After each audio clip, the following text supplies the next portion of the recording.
Hello, it's a lovely, lovely morning from here in Delhi and hope that each one of you, as always, are absolutely fine. So in the last session, we have had a discussion with respect to business combination and corporate restructuring, of course, in the light of Ind AS 103 or IFRS 3, whatever you may like to say. In the last session, we have had a theoretical discussion, to be very honest with you, and I didn't ask you to write anything, but in this particular session, whatever we discussed in the last session, we are going to actually note down in black and white. So here we go and we start the session. तो बेटे, जैसा कि मैंने कहा, last session में हमने चर्चा करी थी, एक ओवरव्यू लिया था हमने बिजनेस कॉम्बिनेशन का। मैंने कहा था कि मेरा मकसद इस सेशन का, यानी कि लास्ट सेशन का, ये था कि मैं आपको एक्लिमेटाइज कराना चाह रहा था, आपका एक तरीके से परिचय कराना चाह रहा था बिजनेस कॉम्बिनेशन और कॉर्पोरेट रिस्ट्रक्चरिंग, जो कि इंड AS 103 के तहत हमें करना है।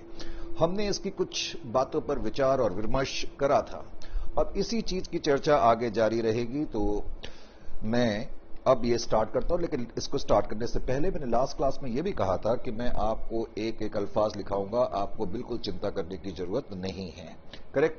तो हम अपने वादों पर बिल्कुल कायम हैं। तो हम स्टार्ट करेंगे और कुछ हम बातें लिखेंगे जो हमने लास्ट सेशन में डिस्कस करी थी, जैसा कि मैंने आपको बताया। आइए अब मेरे साथ साथ थोड़ा लिखना शुरू करें। मैंने सबसे पहले तो आपको ये बताया था कि business combination and corporate restructuring, जो कि इंड AS 103 के तहत हम कर रहे हैं। हालांकि मैंने ये भी कहा था, इससे पहले हमने अमालगमेशन, एब्जॉर्प्शन, रिकंस्ट्रक्शन नाम के चैप्टर्स इससे पहले के फेजेस ऑफ एजुकेशन में हमने करे हुए हैं। लेकिन मैंने ये भी कहा था कि उसको हमने AS 14 के हिसाब से करा था, लेकिन उसका कहीं से भी किसी भी तरीके का यहां पर हम देखेंगे कि उसमें समन्वय नहीं है।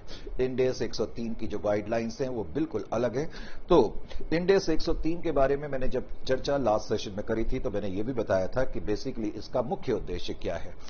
मैंने ये बताया था कि जो इंड AS 103 है, बेसिकली इसका जो मुख्य क्रक्स है, धुरी है, वो एक्वायरर के पॉइंट ऑफ व्यू से है, एक्वायरर के नजरिए से है। जब एक्वायरर किसी एंटिटी को एक्वायर करेगा तो अपनी बुक्स में वो किस तरीके से एसेट्स और लायबिलिटीज को, गुडविल को, नॉन कंट्रोलिंग इंटरेस्ट को रिकग्नाइज करेगा, मेजर करेगा, उसके बारे में ये इंड AS कुछ चर्चा करता है। आइए पहले हम ऑब्जेक्टिव से ही स्टार्ट करते हैं। तो आप मेरे साथ पॉइंट वाइज लिखना शुरू कर दें। 1, तो आप लिखें objective of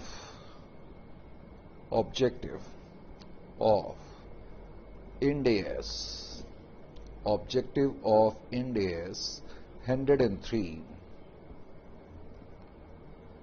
objective of Ind AS 103 can be summarized as follows। हम इसको इस तरीके से समराइज कर सकते हैं, can be summarised as follows।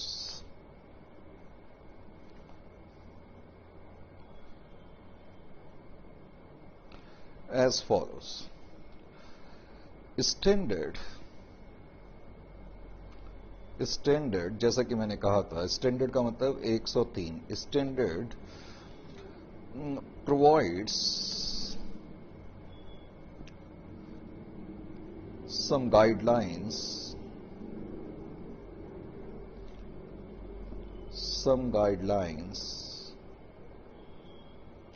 and establishes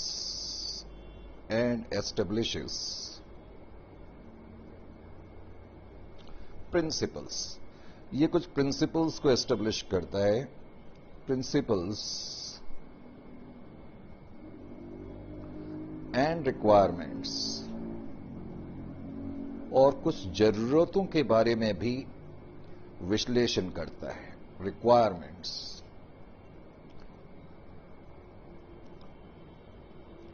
for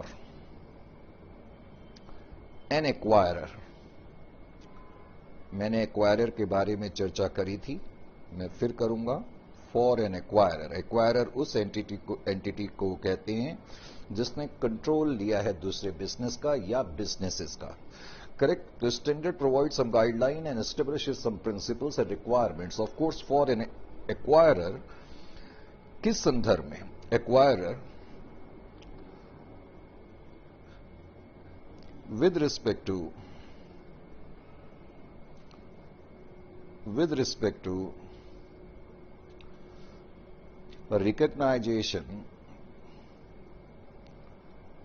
recognition and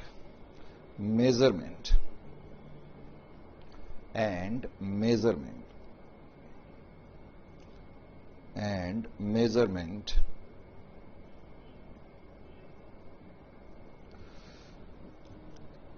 of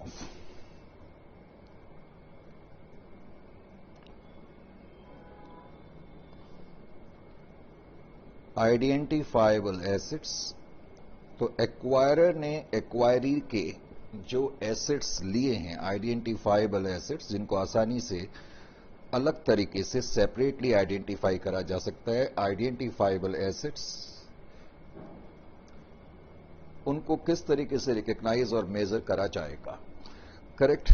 second, liabilities,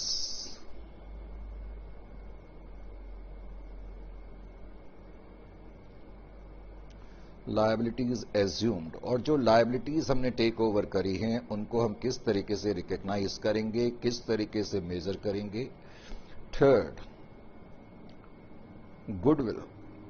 goodwill को किस तरीके से रिकॉग्नाइज करा जाएगा। फोर्थ, या फिर अगर कोई गेन होता है जिसको हम बोलते हैं गेन फ्रॉम बारगेन परचेज। हालांकि मैंने बताया था जब एक एंटिटी दूसरी एंटिटी को लेती है, लॉजिकली कभी भी बारगेन गेन नहीं हो सकता, लेकिन ऐसा तब हो सकता है जब बेचने वाली एंटिटी किसी दबाव के तहत अपने बिजनेस को बेच रही है, उसकी कुछ जरूरत ऐसी है कि वो बिजनेस को कम प्राइस पर भी बेचने के लिए बाध्य है। Gain from bargain purchase. Last class में हम ये सब चीजें डिस्कस कर चुके हैं। मैंने कहा था कि मैं सिर्फ आपको लिखाऊंगा बारगेन परचेज।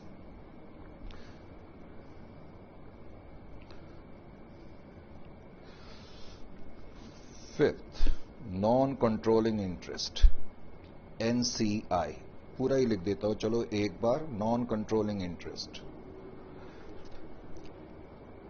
तो बिजनेस कॉम्बिनेशन के तहत एक्वायरर ने जो एसेट्स एक्वायर करे हैं, नॉन कंट्रोलिंग इंटरेस्ट, जो लायबिलिटीज एज्यूम करी हैं, बिजनेस कॉम्बिनेशन से जो गुडविल या गेन झलक रहा है, और नॉन कंट्रोलिंग इंटरेस्ट, इनको किस तरीके से हम रिकॉग्नाइज करेंगे, मेजर करेंगे, इसके संबंध में ये स्टैंडर्ड हमें, मैंने जैसे कि कहा कि कुछ प्रिंसिपल एस्टेब्लिश करता है, कुछ गाइडलाइंस देता है।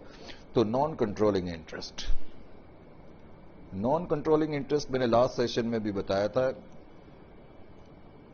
कि जिस एंटिटी को मैंने एक्वायर करा है, अगर उसके सारे शेयर्स मैंने एक्वायर नहीं करे हैं, तो जाहिर है ऐसे केसेस में नॉन कंट्रोलिंग इंटरेस्ट का कुछ कॉन्सेप्ट आएगा, यानी कि ये वो शेयर हैं एक्वायरी एंटिटी के, जिसको हम एक्वायर कर रहे हैं, जो कि हमारे पास नहीं है।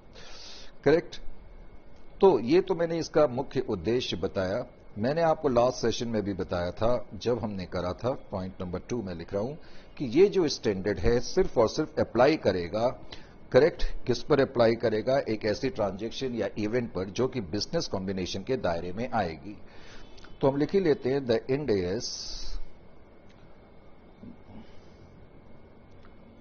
End S applies. अब ये इंड एस जो है वो अप्लाई करता है, अप्लाइज टू अ ट्रांजैक्शन और event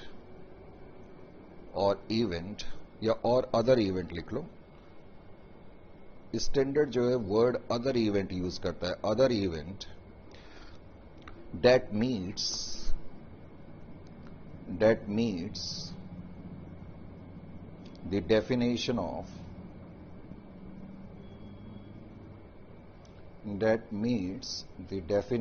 of business combination. Last session में आपको याद होगा मैंने एक एग्जाम्पल देकर के कहा था कि एंटिटी ए ने एंटिटी बी का बिजनेस लिया, तो एंटिटी ए एक्वायरर है, एंटिटी बी एक्वायरी है, लेकिन ये ट्रांजैक्शन बिजनेस कॉम्बिनेशन तभी मानी जाएगी जब ऐसा हमेशा नहीं होगा कि हमने किसी दूसरे का बिजनेस ले लिया है तो ये बिजनेस कॉम्बिनेशन है। मैंने कहा था इसमें दो टर्म इंपॉर्टेंट हैं, एक तो बिजनेस, और इनफैक्ट देखा जाए तो टर्म बिजनेस ही सबसे मुख्य टर्म है, करेक्ट? क्योंकि जिसका मैं बिजनेस ले रहा हूं उस बिजनेस को लेने के बाद I should be in a position to derive some economic benefits, that is very important. Last session में आपको मैंने बताया था, क्या बताया था? Business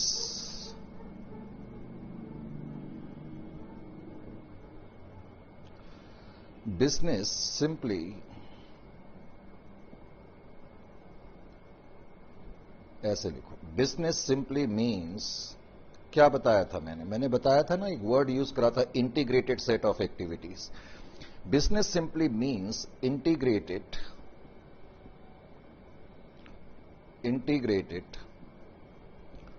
set of activities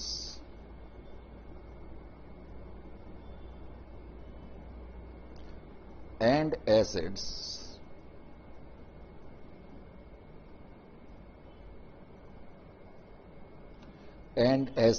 that is capable of। जब मैं किसी दूसरी एंटिटी का बिजनेस ले रहा हूं तो इसका मतलब मैं उसकी एक सेट ऑफ इंटीग्रेटेड, आपस में समन्वय रखती हुई एक्टिविटीज को टेक कर रहा हूं। जो एसेट्स हैं उनमें एक समन्वयता है, एक सिंक्रोनाइजेशन है, integrated set of activities that is capable of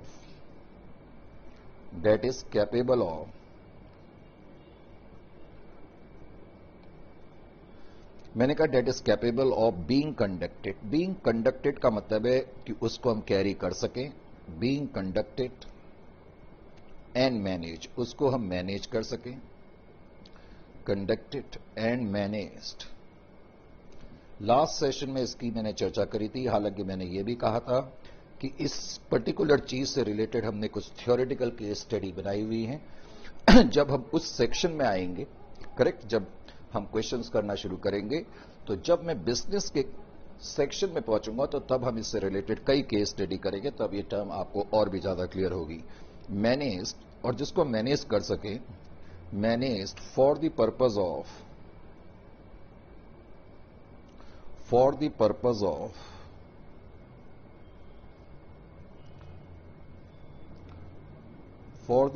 of providing, जिसको कि मैनेज करा जा सकता है इस तरीके से कि वो हमें कुछ रिटर्न प्रोवाइड करे।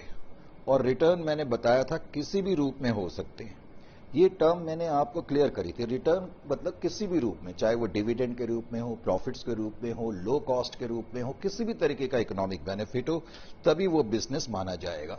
यानी कि स्टैंडर्ड 103 बिजनेस का मीनिंग इस तरीके से तय करता है कि एक सेट ऑफ एक्टिविटीज है, हमने एसेट्स लिए, उन एसेट्स में एक सिंक्रोनाइजेशन है, एक सेटिंग है, एक सामंजस्यता है। अब इससे बेटर हिंदी का वर्ड मुझे नहीं आता, करेक्ट?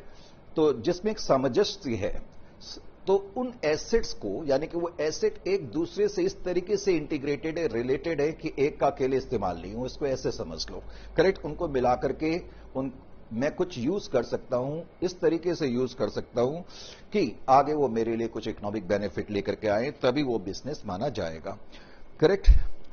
लास्ट सेशन में मैंने बताया था कि कोई भी ऐसी ट्रांजैक्शन या इवेंट बिजनेस कॉम्बिनेशन तब कहलाता है जिसमें कि एक एंटिटी दूसरी एंटिटी का कंट्रोल स्थापित करती है। वो टर्म भी मैं यहां पर क्लियर कर दूं। टर्म बिजनेस कॉम्बिनेशन, हालांकि लास्ट क्लास में हमने इसकी काफी चर्चा करी थी। Term business combination, correct? Term business combination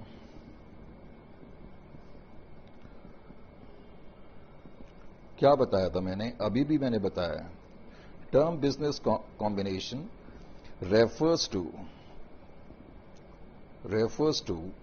a transaction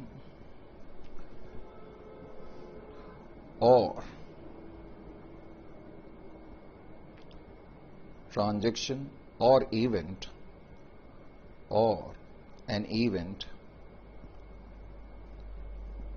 हालांकि standard word use other event करता है, एक ही बात है। और an event in which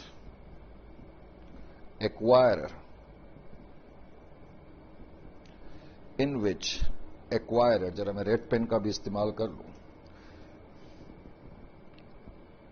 in which acquirer, correct. क्या करता है एक्वायरर? एक्वायर्स कंट्रोल, वो कंट्रोल एक्वायर करता है। एक्वायर्स कंट्रोल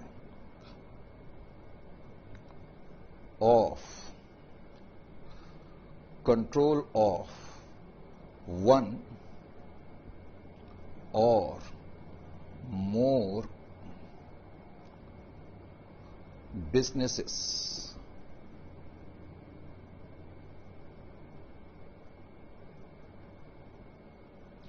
समझ में आया? यानी कि बिजनेस कॉम्बिनेशन एक ऐसी ट्रांजैक्शन या इवेंट है जिसमें एक एंटिटी दूसरी एंटिटी को टेक ओवर कर रही है। हम जब भी मैं वर्ड इस पूरे चैप्टर में टेक ओवर बोलूं तो आप समझ जाना कि इसका मतलब कंट्रोल से ही है। हम उसका कंट्रोल स्थापित कर रहे हैं टेक ओवर करने के बाद, ऑफ कोर्स, करेक्ट। तो बिजनेसेस, इसमें यह भी लिखें business combination,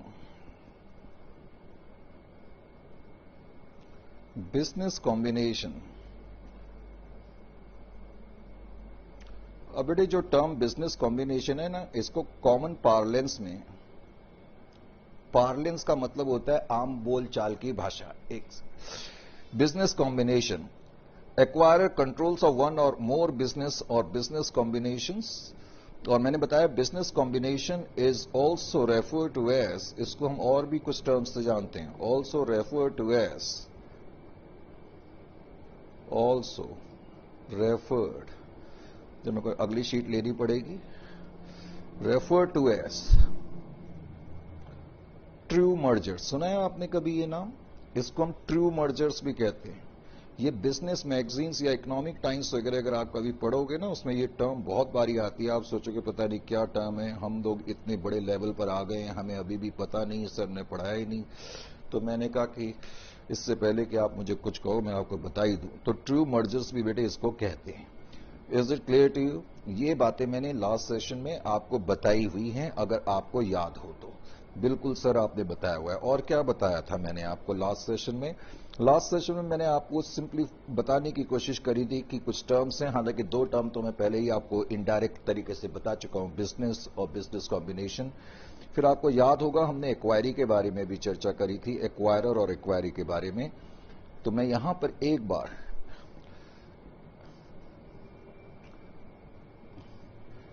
acquirer is the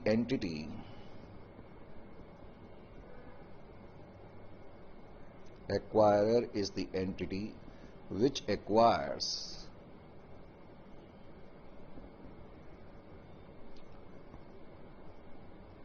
control of other entity,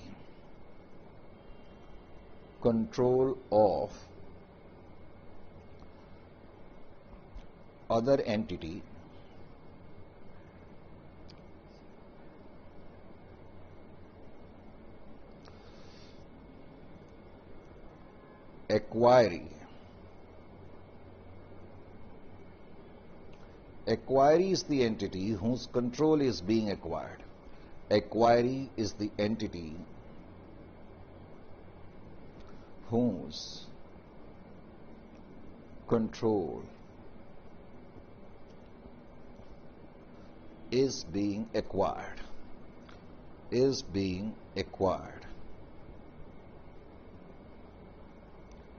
ये सब टर्म्स मैंने आपको बताई थी, करेक्ट। फिर मैंने आपको यह बोला था कि जहां तक इसकी अकाउंटिंग का सवाल है, बिजनेस कॉम्बिनेशन की अकाउंटिंग का, आपको याद होगा लास्ट सेशन में हमने इसकी भरपूर चर्चा करी थी। मैंने कहा था मुझे सिर्फ लिखाना है।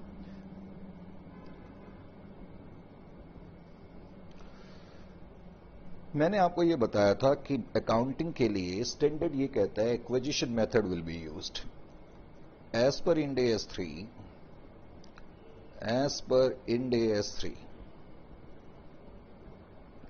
जहां तक इंड AS 103 का सवाल है, as per Ind AS 103 acquisition method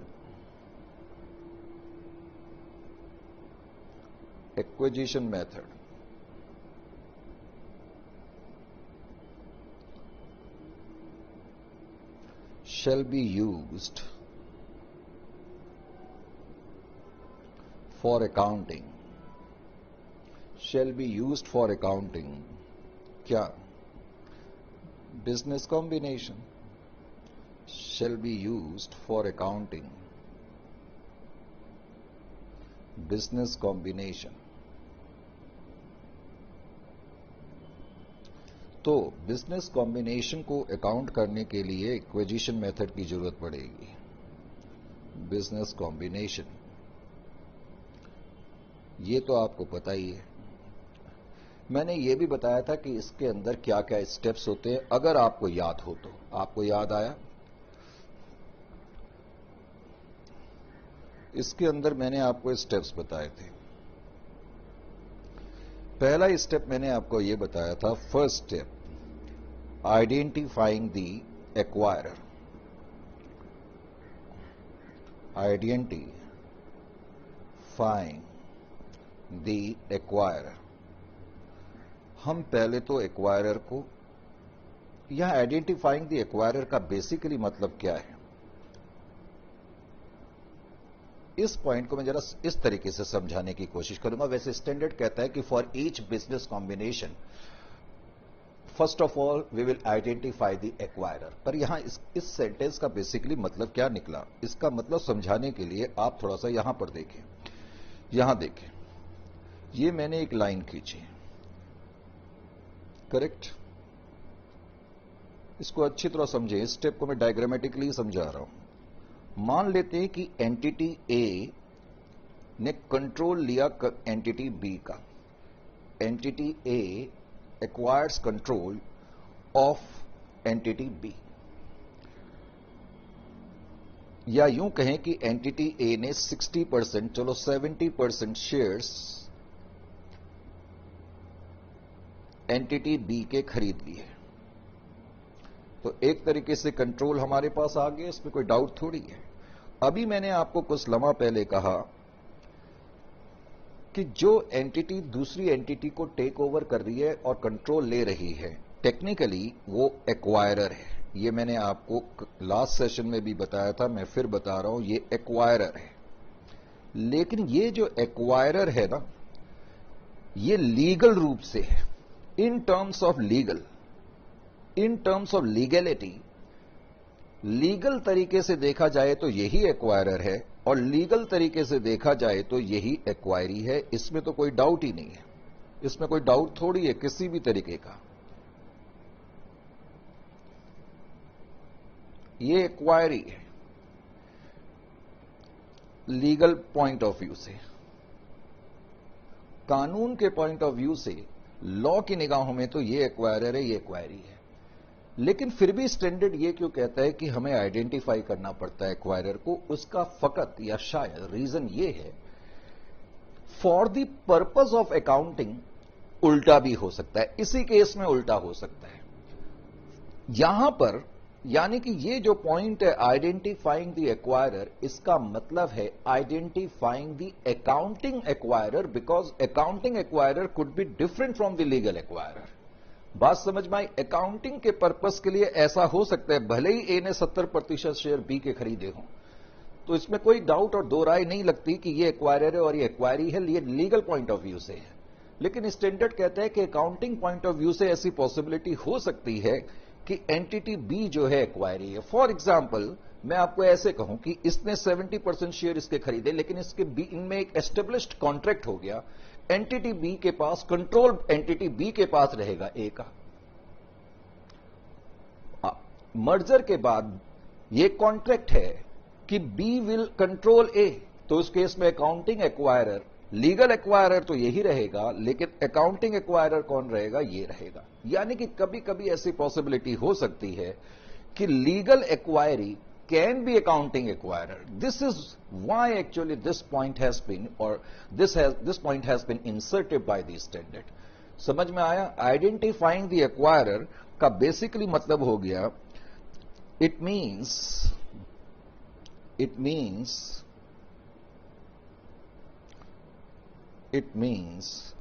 identifying accounting acquirer and acquiree. Identifying accounting, मैं लिख के देता हूं रेड पेन से, कहीं आप ऐसा ना बोले सर हमें लिखाया ही नहीं, आपने बता तो दिया अब लिखाया नहीं।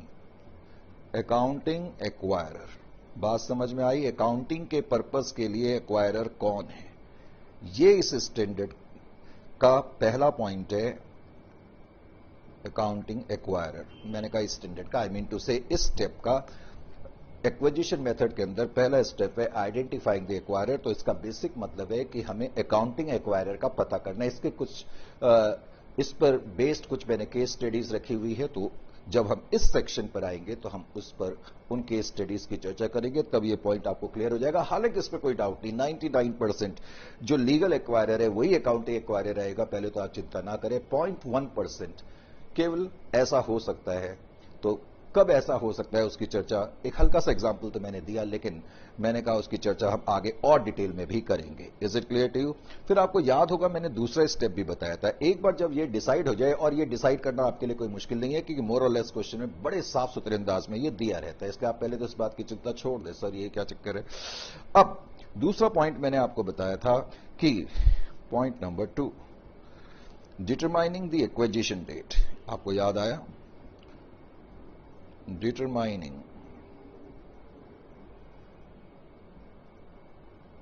the acquisition date. Acquisition method में अकाउंटिंग करने के लिए फिर अगला स्टेप ये है determining the acquisition date.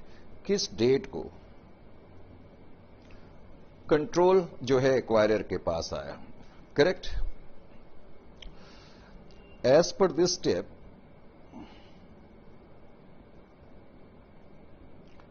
as per this step, acquirer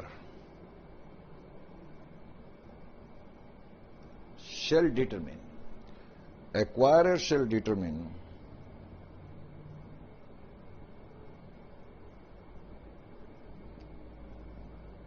the date on which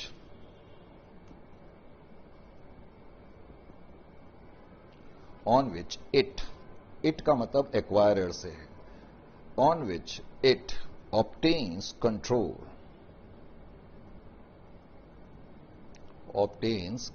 accounting का अगला हिस्सा ये है।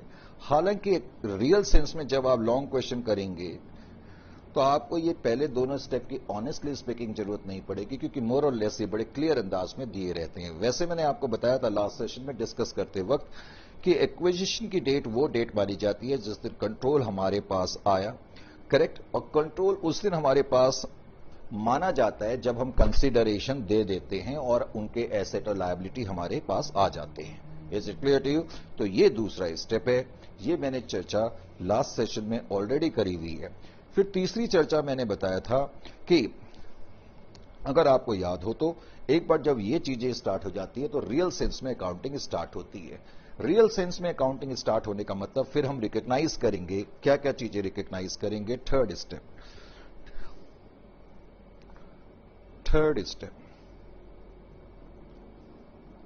रिकॉग्नाइजेशन ऑफ,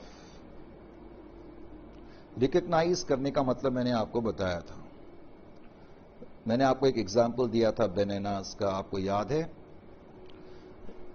मैंने कहा था मैं 6 केले खरीद के लेके आया, 2 केले उसमें से बेकार थे, तो इसका मतलब मैंने 2 को रिकॉग्नाइज नहीं करा, मैंने केवल 4 को करा। तो रिकॉग्नाइज करने का मतलब है कौन से एसेट और लायबिलिटीज को हम अपने बुक्स में लिखेंगे। तो तीसरा स्टेप ये कहता है कि on the acquisition date acquirer shall recognise. तो on the acquisition date, on the acquisition date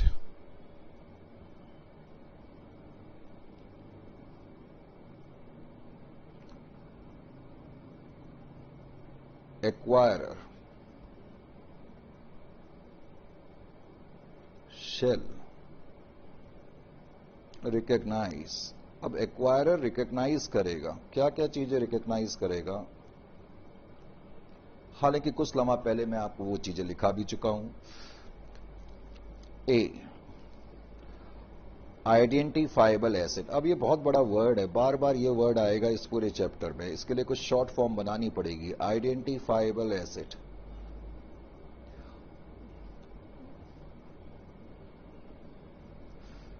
वैसे मैं बाद में IFA लिखा करूंगा, मैं IA लिखूंगा तो कहीं आप उसको इंटेंजिबल एसेट समझेंगे। एक तो आइडेंटिफाइबल एसेट, कौन कौन से एसेट है जिनको हम रिकॉग्नाइज करेंगे। लायबिलिटीज एज्यूम, जो लायबिलिटी हमने एज्यूम करी है उनको रिकॉग्नाइज करेंगे।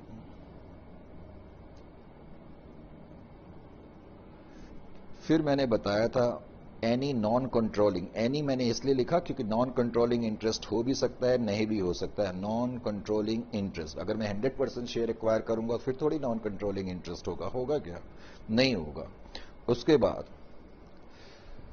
ध्यान ये रखना है, फिर एनी गुडविल और गेन ऑन बार्गेन परचेस,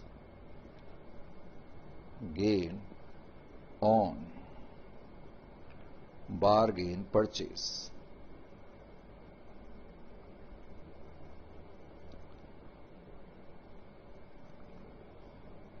इस गेन ऑन बार्गेन परचेज एक तरीके से कैपिटल रिजर्व है।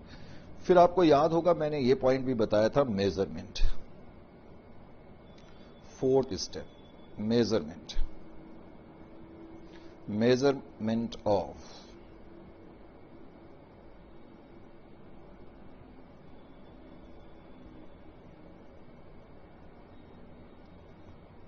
मेजरमेंट ऑफ, ये जो सारी चीजें हमने रिकॉग्नाइज करी है, मेजरमेंट ऑफ, मैं ऐसे लिख देता हूं, एफोर मेंशन्ड रिकॉग्नाइज्ड आइटम। एफोर मेंशन्ड का मतलब जो मैंने ऊपर मेंशन करे हैं, यानी कि identifiable asset, liability, non controlling interest.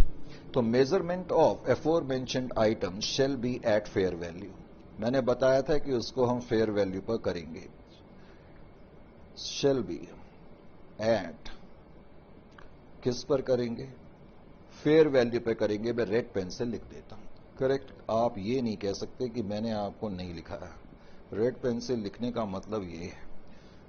Sir ऐसी बात है, बिल्कुल ऐसी बात है, फेयर वैल्यू। जब मैंने आपको लास्ट सेशन में ये स्टेप कराया तो याद है आपको मैंने कुछ बताया था कि इस स्टेप के, और इनफैक्ट इस स्टेप के भी कुछ अपवाद भी हैं, कुछ एक्सेप्शन भी हैं, वो मैंने लास्ट सेशन में आपको बताए थे। मैं उनको बताऊंगा लेकिन अभी नेक्स्ट सेशन में बताऊंगा, क्योंकि जब यहां पर एक ग्रीन बटन साइन देना शुरू करता है तो इसका मतलब है हमारी टाइम लिमिट इस रिकॉर्डिंग की खत्म हो गई है। तो नेक्स्ट सेशन में अभी मिलते हैं।